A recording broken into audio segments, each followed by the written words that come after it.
sure looks like it's live.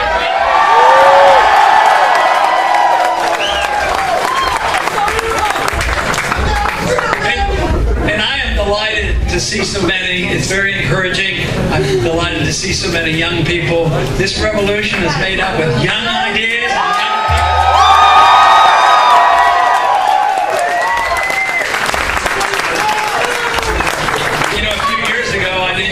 Understand what was going on. I was still learning a little bit about the internet and a few other things, but it looks like now the message of liberty spreads very well today, and this to me is wonderful. The groundwork has been laid for a good many years. It hasn't been 2 or 3 or 4 years. It's been 5, 10, and 20 years that the various people have been very much involved in spreading this message. But it's coming together for a certain reason, for a particular reason. One is the message has been laid out there by intellectuals, and that's very, very important.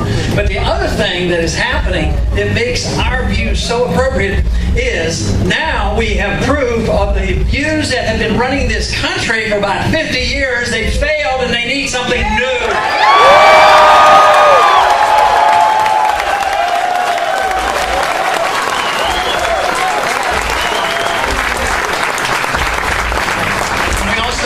That we heard the story that we should have change made and do things like that.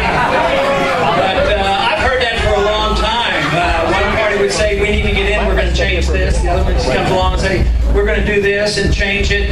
But the truth is we need some real change in attitudes in this country. We could start off with changing our attitude about what we have in our monetary system, and that required that, of course, we must get rid of the federal.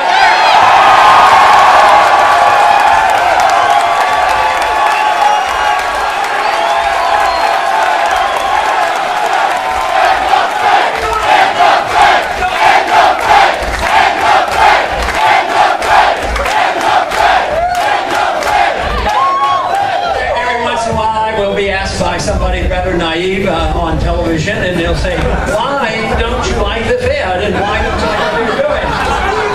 I say, but it's like they're the counterfeiters. Why should counterfeiting be legal?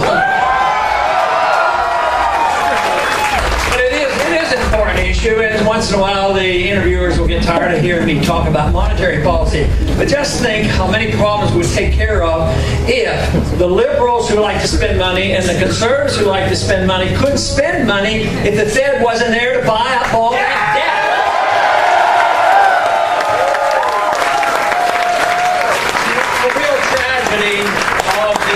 Of the inflationary system is that early on it doesn't seem to hurt and some people seem to benefit until the bubbles get too big and they burst, and then people suffer and people lose their houses and their jobs. And then when they try to bail out, do they bail out the poor people who've lost their jobs? No, they bail out the big guys. And then what happens? The consequence finally comes, and that is what we're seeing now, and that is what is going to be a big issue from now on. And that is the cost of printing money means the value of the dollar goes down, which means the prices are going up and the people are going to get angry, and we better have the right answers for them.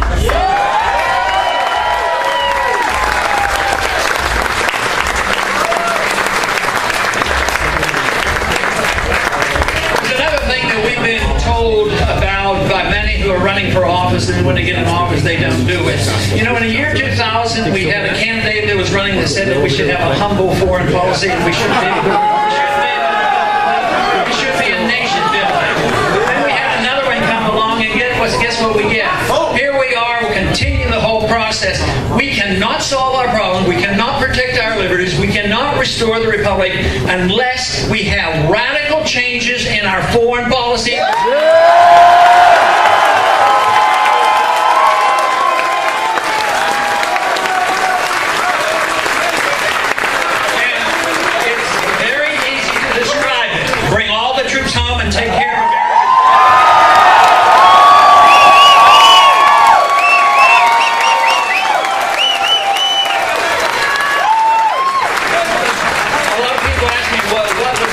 Be for this. I said, well, why don't we treat all countries like we treat Canada? We're friends, we're neighbors, we go back and forth. More difficulty these days than it used to be. But we go back and forth, and we don't send him any foreign aid.